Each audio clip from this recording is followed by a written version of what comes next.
भाषा संस्कृति परंपरा और पेशा आईन मान्यता दाबी में मालकानगिरी जिला परजा आदिवासी विकास परिषद तरफ विराट शोभा करा जिलापाल कार्यालय घेराव कराइथिला। हाथ में पारंपरिक अस्त्रशस्त्र धरी मालकानगिरी बस स्टाण्ड जिलापाल कार्यालय पर्यंत शोभा करथिले। शह शह परजा और आदिवासी लोके दाबी पूरण करने लगी जिलापाल जरिया मुख्यमंत्री राज्यपाल और प्रधानमंत्री एवं राष्ट्रपति उद्देश्य एक स्मारक पत्र प्रदान करिसेंती परजा आदिवासी लोके।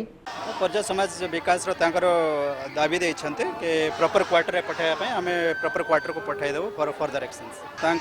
अच्छे कि ऑनरेबल सीएम पाखे अच्छे प्राइम मिनिस्टर अच्छे प्रेसिडेंट अच्छे सो विल सेंड दैट कि आम प्रॉपर क्वार्टर को पठाई देव फर्दर एक्शंस।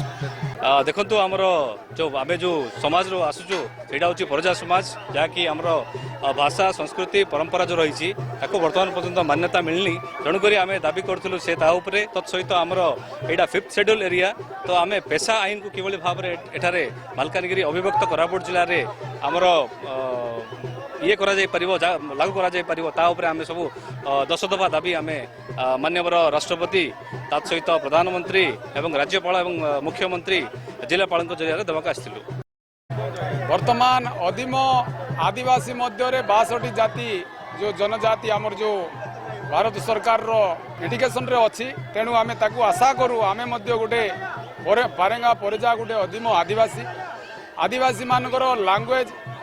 निजुक्ति जोटा थिला आज आमर समाज को सरकार प्राधान्य देना जहाँफल कि भाषा और संस्कृति विभाग सेठी आमर वर्तमान आमर समाज कौन संरक्षित रखा जाए ना आउ जो मैंने आम लगातार भाव में से अदिम कालर जो अविभक्त कोरापुट जिलार विस्थापित